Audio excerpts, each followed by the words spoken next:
Book 7, Chapter 8. The Utility of Windows Which Open on the River. Claude Frollo, for we presume that the reader, more intelligent than Phoebus, has seen in this whole adventure no other surly monk than the Archdeacon, Claude Frollo groped about for several moments in the dark lair into which the captain had bolted him. It was one of those nooks which architects sometimes reserve at the point of junction between the roof and the supporting wall. A vertical section of this kennel, as Phoebus had so justly styled it, would have made a triangle. Moreover, there was neither window nor air-hole, and the slope of the roof prevented one from standing upright. Accordingly, Claude crouched down in the dust and the plaster which creaked beneath him. His head was on fire. Rummaging around him with his hands, he found on the floor a bit of broken glass, which he pressed to his brow, and whose coolness afforded him some relief. What was taking place at that moment in the gloomy soul of the Archdeacon, God and himself could alone know. In what order was he arranging in his mind La Esmeralda, Phoebus, Jacques Charmolue, his young brother so beloved, yet abandoned by him in the mire, his archdeacon's cassock, his reputation perhaps dragged to La Falourdels, all these adventures, all these images? I cannot say. But it is certain that these ideas formed in his mind a horrible group. He had been waiting a quarter of an hour. It seemed to him that he had grown a century older. All at once he heard the creaking of the boards of the stairway. Someone was ascending. The trapdoor opened once more. A light reappeared. There was a tolerably large crack in the worm-eaten door of his den. He put his face to it. In this manner he could see all that went on in the adjoining room. The cat-faced old crone was the first to emerge from the trapdoor, lamp in hand. Then Phoebus, twirling his moustache. Then a third person, that beautiful and graceful figure, La Esmeralda. The priest beheld her rise from below like a dazzling apparition. Claude trembled. A cloud spread over his eyes. His pulses beat violently. Everything rustled and whirled around him. He no longer saw nor heard anything. When he recovered himself, Phoebus and Esmeralda were alone seated on the wooden coffer, beside the lamp which made these two youthful figures and a miserable pallet at the end of the attic stand out plainly before the Archdeacon's eyes. Beside the pallet was a window, whose panes, broken like a spider's web upon which rain has fallen, allowed a view, through its rent meshes, of a corner of the sky, and the moon lying far away on an eider-down bed of soft clouds. The young girl was blushing, confused, palpitating. Her long drooping lashes shaded her crimson cheeks. The officer, to whom she dared not lift her eyes, was radiant. Mechanically, and with a charmingly unconscious gesture, she traced with the tip of her finger incoherent lines on the bench, and watched her finger. Her foot was not visible. The little goat was nestling upon it. The captain was very gallantly clad. He had tufts of embroidery at his neck and wrists, a great elegance at that day. It was not without difficulty that Dom Claude managed to hear what they were saying, through the humming of the blood which was boiling in his temples. A conversation between lovers is a very commonplace affair. It is a perpetual "I love you," a musical phrase which is very insipid and very bald for indifferent listeners, when it is not ornamented with some fioriture. But Claude was not an indifferent listener. "Oh," said the young girl, without raising her eyes, "do not despise me, Monseigneur Phoebus. I feel that what I am doing is not right." "Despise you, my pretty child?" replied the officer with an air of superior and distinguished gallantry. "Despise you? Tête Dieu! And why?" "For having followed you."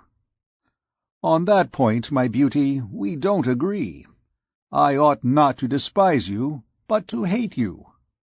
The young girl looked at him in affright. "Hate me? What have I done?" for having required so much urging." "Alas," said she, "'tis because I am breaking a vow. I shall not find my parents. The amulet will lose its virtue. But what matters it? What need have I of father or mother now?" So saying, she fixed upon the captain her great black eyes, moist with joy and tenderness. "Devil take me if I understand you!" exclaimed Phoebus. La Esmeralda remained silent for a moment, then a tear dropped from her eyes, a sigh from her lips, and she said, "Oh, Monseigneur, I love you." Such a perfume of chastity, such a charm of virtue surrounded the young girl that Phoebus did not feel completely at his ease beside her. But this remark emboldened him. "You love me," he said with rapture, and he threw his arm round the gypsy's waist. He had only been waiting for this opportunity. The priest saw it, and tested with the tip of his finger the point of a poniard which he wore concealed in his breast.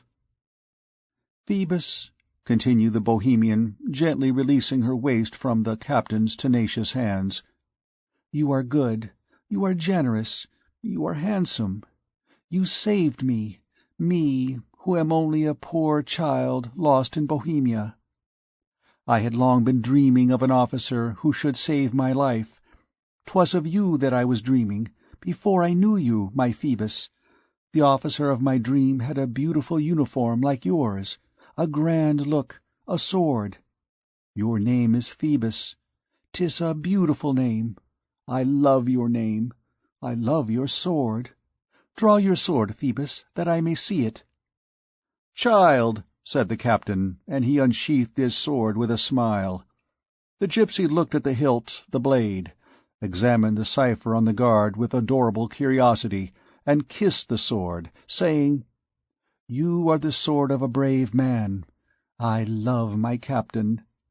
Phoebus again profited by the opportunity to impress upon her beautiful bent neck a kiss which made the young girl straighten herself up as scarlet as a poppy. The priest gnashed his teeth over it in the dark. "Phoebus," resumed the gypsy, "let me talk to you. Pray walk a little, that I may see you at full height, that I may hear your spurs jingle. How handsome you are!" The captain rose to please her, chiding her with a smile of satisfaction. "What a child you are! By the way, my charmer, have you seen me in my archer's ceremonial doublet?" "Alas, no," she replied. "It is very handsome." Phoebus returned and seated himself beside her, but much closer than before. "Listen, my dear." The gypsy gave him several little taps with her pretty hand on his mouth, with a childish mirth and grace and gaiety. "No, no, I will not listen to you. Do you love me? I want you to tell me whether you love me." "Do I love thee, angel of my life?" exclaimed the captain, half kneeling. "My body, my blood, my soul, all are thine. All are for thee. I love thee, and I have never loved anyone but thee." The captain had repeated this phrase so many times, in many similar conjectures, that he delivered it all in one breath, without committing a single mistake. At this passionate declaration the gypsy raised to the dirty ceiling which served for the skies a glance full of angelic happiness. "Oh," she murmured, "this is the moment when one should die." Phoebus found the moment favorable for robbing her of another kiss, which went to torture the unhappy archdeacon in his nook. "Die!" exclaimed the amorous captain. "What are you saying, my lovely angel? 'Tis a time for living, or Jupiter is only a scamp. Die at the beginning of so sweet a thing. Cornet de boeuf, what a jest! It is not that. Listen, my dear Similar Esmeralda. Pardon, you have so prodigiously Saracen a name that I never can get it straight. 'Tis a thicket which stops me short." "Good heavens!" said the poor girl. and I thought my name pretty because of its singularity. But since it displeases you, I would that I were called Gotan." "Ah, do not weep for such a trifle, my graceful maid. 'Tis a name to which one must get accustomed, that is all. When I once know it by heart, all will go smoothly. Listen then, my dear Similar, I adore you passionately. I love you so that 'tis simply miraculous. I know a girl who is bursting with rage over it." The jealous girl interrupted him. "Who?" "What matters that to us?" said Phoebus. "Do you love me?" "Oh," said she. "Well, that is all. You shall see how I love you also. May the great devil Neptunus spear me if I do not make you the happiest woman in the world. We will have a pretty little house somewhere. I will make my archers parade before your windows. They are all mounted, and set at defiance those of Captain Mignon. There are Vougiers, Cranaquiniers, and Han Colavenier. I will take you to the great sights of the Parisians at the storehouse of Roulis. 8,000 armed men, 30,000 white harnesses, short coats or coats of mail, the 67 banners of the trades, the standards of the parliaments, of the Chamber of Accounts, the treasury of the generals, of the aids of the mint. A devilish fine array, in short. I will conduct you to see the lions of the Hôtel du Roi, which are wild beasts. All women love that." For several moments the young girl, absorbed in her charming thoughts, was dreaming to the sound of his voice, without listening to the sense of his words. "Oh, how happy you will be!" continued the captain, and at the same time he gently unbuckled the gypsy's girdle. "What are you doing?" she said quickly. This act of violence had roused her from her reverie. "Nothing," replied Phoebus. "I was only saying that you must abandon all this garb of folly, and the street corner when you are with me." "When I am with you, Phoebus," said the young girl tenderly. She became pensive and silent once more. The captain, emboldened by her gentleness, clasped her waist without resistance, then began softly to unlace the poor child's corsage, then disarranged her tucker to such an extent that the panting priest beheld the gypsy's beautiful shoulder emerge from the gauze, as round and brown as the moon rising through the mists of the horizon. The young girl allowed Phoebus to have his way. She did not appear to perceive it. The eye of the bold captain flashed. Suddenly she turned towards him. "Phoebus," she said, with an expression of infinite love, "instruct me in thy religion." "My religion!" exclaimed the captain, bursting with laughter. "I instruct you in my religion? Corne à tonnerre! What do you want with my religion?" "In order that we may be married," she replied. The captain's face assumed an expression of mingled surprise and disdain, of carelessness and libertine passion. "Oh, bah!" said he. "Do people marry?" The Bohemian turned pale, and her head drooped sadly on her breast. "My beautiful love," resumed Phoebus tenderly, "what nonsense is this? A great thing is marriage, truly. One is none the less loving for not having spit Latin into a priest's shop." While speaking thus in his softest voice, he approached extremely near the gypsy. His caressing hands resumed their place around her supple and delicate waist.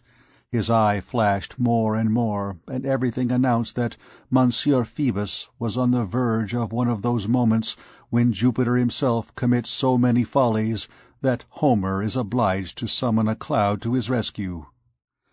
But Dom Claude saw everything. The door was made of thoroughly rotten cast staves, which left large apertures for the passage of his hawk-like gaze. This brown-skinned, broad-shouldered priest, hitherto condemned to the austere virginity of the cloister, was quivering and boiling in the presence of this night scene of love and voluptuousness. This young and beautiful girl given over in disarray to the ardent young man made melted lead flow in his veins. His eyes darted with sensual jealousy beneath all those loosened pins. Anyone who could, at that moment, have seen the face of the unhappy man glued to the worm-eaten bars would have thought that he beheld the face of a tiger glaring from the depths of a cage at some jackal devouring a gazelle. His eyes shone like a candle through the cracks of the door. All at once, Phoebus, with a rapid gesture, removed the gypsy's gorget. The poor child, who had remained pale and dreamy, awoke with a start. She recoiled hastily from the enterprising officer, and casting a glance at her bare neck and shoulders, red, confused, mute with shame, she crossed her two beautiful arms on her breast to conceal it. Had it not been for the flame which burned in her cheeks at the sight of her so silent and motionless, one would have declared her a statue of modesty. Her eyes were lowered. But the captain's gesture had revealed the mysterious amulet which he wore about her neck. "What is that?" he said, seizing this pretext to approach once more the beautiful creature whom he had just alarmed. "Don't touch it," she replied quickly. "'Tis my guardian. It will make me find my family again, if I remain worthy to do so. Oh, leave me, Monsieur le Capitaine. My mother, my poor mother, my mother, where art thou? Come to my rescue. Have pity, Monsieur Phoebus. Give me back my gorget." Phoebus retreated amid, said in a cold tone, "Oh, mademoiselle, I see plainly that you do not love me." "I do not love him!" exclaimed the unhappy child, and at the same time she clung to the captain, whom she drew to a seat beside her. "I do not love thee, my Phoebus? What art thou saying, wicked man, to break my heart? Oh, take me, take all! Do what you will with me, I am thine. What matters to me the amulet? What matters to me my mother? 'Tis thou who art my mother, since I love thee. Phoebus, my beloved Phoebus, dost thou see me? 'Tis I. Look at me. 'Tis the little one whom thou wilt surely not repulse, who comes herself to seek thee. My soul, my life, my body, my person, all is one thing, which is thine, my captain. Well, no, we will not marry, since that displeases thee. And then, what am I? A miserable girl of the gutters, whilst thou, my Phoebus, art a gentleman. A fine thing truly. A dancer wed an officer? I was mad. No, Phoebus, no. I will be thy mistress, thy amusement, thy pleasure, when thou wilt. A girl who shall belong to thee. I was only made for that, soiled, despised, dishonoured, but what matters it, beloved? I shall be the proudest and the most joyous of women, and when I grow old or ugly, Phoebus, when I am no longer good to love you, you will suffer me to serve you still. Others will embroider scarfs for you. 'Tis I, the servant, who will care for them. You will let me polish your spurs, brush your doublet, dust your riding-boots. You will have that pity, will you not, Phoebus? Meanwhile, take me. Here, Phoebus, all this belongs to thee. Only love me. We gypsies need only air and love." So saying, she threw her arms round the officer's neck. She looked up at him, supplicatingly, with a beautiful smile, and all in tears. Her delicate neck rubbed against the cloth doublet with its rough embroideries. She writhed on her knees, her beautiful body half naked. The intoxicated captain pressed his ardent lips to those lovely African shoulders. The young girl, her eyes bent on the ceiling as she leaned backwards, quivered, all palpitating, beneath this kiss. All at once, above Phoebus's head, she beheld another head, a green, livid, convulsed face, with the look of a lost soul. Near this face was a hand grasping a poniard. It was the face and hand of the priest. He had broken the door, and he was there. Phoebus could not see him. The young girl remained motionless, frozen with terror, dumb beneath that terrible apparition, like a dove which should raise its head at the moment when the hawk is gazing into her nest with its round eyes. She could not even utter a cry. She saw the poniard descend upon Phoebus, and rise again, reeking. "Maledictions!" said the captain, and fell. She fainted. At the moment when her eyes closed, when all feeling vanished in her, she thought that she felt a touch of fire imprinted upon her lips, a kiss more burning than the red-hot iron of the executioner. When she recovered her senses, she was surrounded by soldiers of the watch. They were carrying away the captain. Bathed in his blood, the priest had disappeared. The window at the back of the room which opened on the river was wide open. They picked up a cloak which they supposed to belong to the officer, and she heard them saying around her, "'Tis a sorceress who has stabbed a captain." End of Book 7, Chapter 8.